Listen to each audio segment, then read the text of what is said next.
பேராசை பிடித்த காக்கை குடும்பங்களின் நிலைமை. ஒரு நாள் நந்தபூர் காட்டுல ரொம்ப மழை பெஞ்சுக்கிட்டு இருந்துச்சு. அந்த நேரத்துல அங்க இருந்த ஒரு காட்டுல மாயா காக்காவும் அவங்களோட மனைவி கனி காக்காவும் ஒரு மலையினுடைய உச்சியில உட்காந்து அந்த சாரல் மலையை ரசிச்சுக்கிட்டு இருந்தாங்க. இந்த ரெண்டு காக்கைகளுமே ரொம்ப பொறாமை பிடிச்ச காக்கைகளாகவும் இருந்தாங்க. இந்த காக்கைங்களுக்கு மற்ற பறவைகளை துன்புறுத்தி அதுங்க கிட்ட இருக்க உணவை பிடுங்கி சாப்பிட்றது தான் ரொம்ப பிடிச்சதாகவும் இருக்கும். அதுதான் அவங்களோட எண்ணமும் கூட. அவங்க இப்படி அந்த மலையை ரசிச்சுக்கிட்டு உக்காந்துருக்கும் போது அந்த காட்டோட வழியில் ஒரு மந்திர பறவை ஒன்று வந்துக்கிட்டு இருந்துச்சு.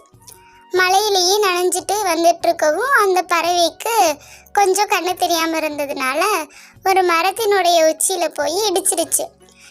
அந்த பறவை கீழே விழுந்துருச்சு. அதை பார்த்த மாயக்குருவியும் கனிக்குருவியும் இப்படி பேசிக்கிட்டாங்க. என்னங்க, வாங்க அந்த குருவியை போய் நம்ம காப்பாற்றுவோம். நமக்கு எதுக்கு இந்த வேலை? நம்ம பேசாட்டுக்கு இருப்போம், மலையை ரசிச்சுக்கிட்டு அது என்ன பண்ணால் நமக்கு என்ன? இல்லைங்க, நம்ம அந்த குருவியை பாருங்களே, அது ஒரு மந்திர குருவி மாதிரி இருக்குது.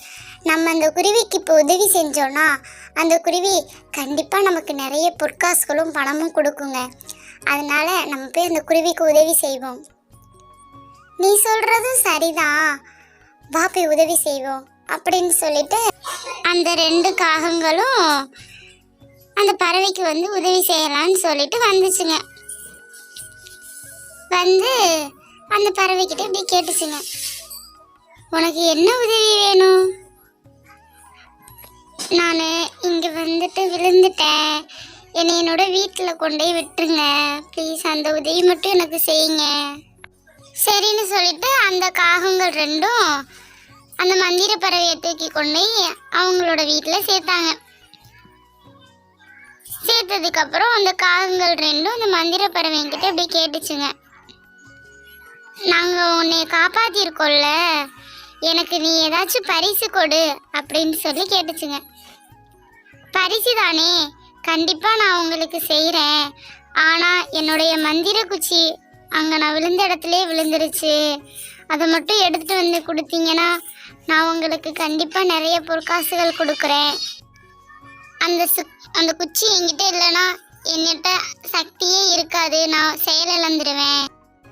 மாயா காக்காவும் கனி காக்காவும் அந்த மந்திர குச்சியினுடைய பக்கத்தில் வந்து நின்னாங்க. என்னங்க, இந்த இதை நம்மளே எடுத்துகிட்டு போயிடுவோம், அந்த குருவிகிட்ட இருந்து என்ன பண்ண போகுது? அந்த குருவி சொன்னதை நீங்கள் கவனிச்சிங்களா?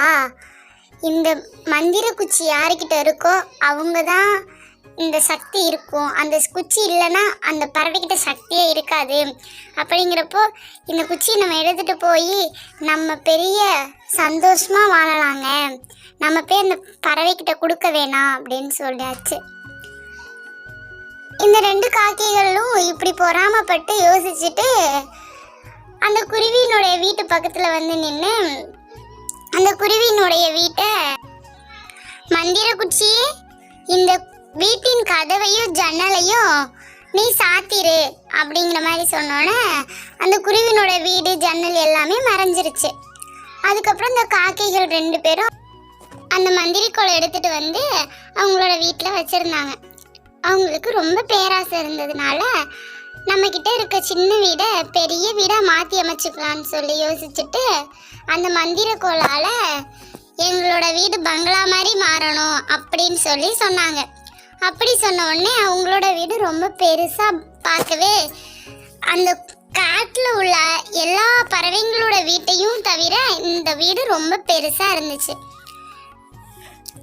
இப்படி யோசிச்ச ரெண்டு பறவைங்களும், இந்த காட்டில் நம்ம மட்டும்தான் பணக்காரங்களாக இருக்கணும், மீதி எல்லாருமே நம்மக்கிட்ட கை கட்டி நிற்கிற ஏழைகளாக தான் இருக்கணும், அதனால நம்ம போய் இந்த காட்டில் இருக்க எல்லாரோடைய வீடையும் நம்ம அழிச்சிட்டு வந்துடுவோம் அப்படின்னு சொல்லி அந்த பறவைகள் ரெண்டும் ஃபஸ்ட்டு சிண்டு குருவினுடைய வீட்டுக்கு வந்து சிண்டு குருவினுடைய வீட்டை அழிச்சிச்சு.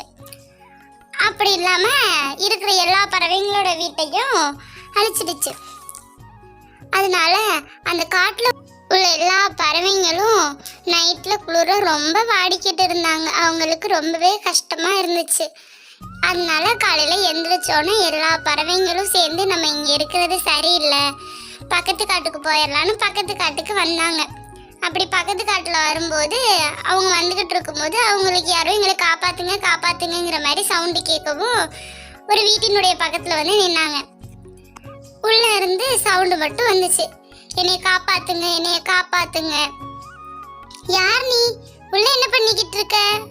காப்பாத்துனா எங்களால எப்படி காப்பாற்ற முடியும்? உன்னோட வீட்டோட கதவு தான் சாத்தி இருக்கே அப்படின்னு கேட்கும்போது அந்த காக்கைகள் தான் என்கிட்ட இருந்த மந்திர கோலை வாங்கிட்டு போயிடுச்சு. அந்த மந்திர கோல்னால என்னுடைய வீட்டோட கதவையும் சாத்தி வச்சிருச்சு. எனக்கு இப்போ எப்படி வெளியில வர்றதுனே தெரியல. நீங்க எப்படியாச்சும் அந்த காக்கை கிட்ட இருந்து அந்த மந்திர கோலை வாங்கிட்டு வாங்க. ஓ, இது எல்லாமே அந்த காக்கைங்களோட வேலை தானா அப்படின்னு யோசிச்சுட்டு சிண்டோ குருவி அப்படியே காக்கை குடும்பத்தினுடைய வீட்டுக்கு வந்துச்சு. வந்து பார்க்குறப்போ இருட்டானதுனால அவங்க அசந்து தூங்கிட்டாங்க. அந்த நேரம் பார்த்து சிண்டோ குருவி அந்த மந்திர கோலை நைஸாக எடுத்துட்டு வந்து இந்த மந்திர பறவையும் காப்பாத்திருச்சு. மந்திர பறவை அதனோட மந்திர குச்சினால மாயா குடும்பத்தினுடைய வீட்டை ரொம்ப குட்டி வீடா ஆக்கிடுச்சு. வீடே இல்லாம ஆக்குனதுனால அவங்க 2 பேரும் சாப்பாட்டுக்கு கூட ரொம்ப கஷ்டப்பட்டுட்டு இருந்தாங்க. இதுதான் சுட்டி சொல்லுவாங்க, நம்ம யாரோட பொருளுக்கும் ஆசைப்படவே கூடாது, நம்ம கிட்ட இருக்கிற பொருளை வச்சு சந்தோஷமா வாழ்ந்துக்கணும். இந்த ஸ்டோரி உங்களுக்கு பிடிச்சிருந்துச்சுன்னா நம்மளோட சேனலை சப்ஸ்கிரைப் பண்ணிட்டு அக்காவோட சேனலுக்கு ஒரு லைக் தட்டி விட்டு பாருங்கடா சுட்டீஸ். நெக்ஸ்ட் இது மாதிரி ஒரு ஸ்டோரியில் சந்திப்போம். பாய் பாய். This video sponsored by BuyMode shopping app. BuyMode e-shopping application is one of the online shopping app now available on Play Store and App Store. BuyMode e-shopping. இந்த ஆப்போட லிங்க் வந்துட்டு உங்களுக்கு டிஸ்கிரிப்ஷனில் கொடுத்துருக்கேன். இதில் நிறைய ப்ராடக்ட்ஸு ஹோம் அப்ளையன்ஸ் ப்ராடக்ட்ஸு நிறைய இருக்குது. மறக்காமல் போய் செக் பண்ணி பார்த்துக்கோங்க. உங்களுக்கு தேவைன்னா வாங்கிக்கலாம். ஸோ நிறைய ப்ராடக்ட்ஸ் அவைலபிளாக இருக்குது. எல்லாமே நமக்கு யூஸ் ஆகிற ப்ராடக்ட் தான்.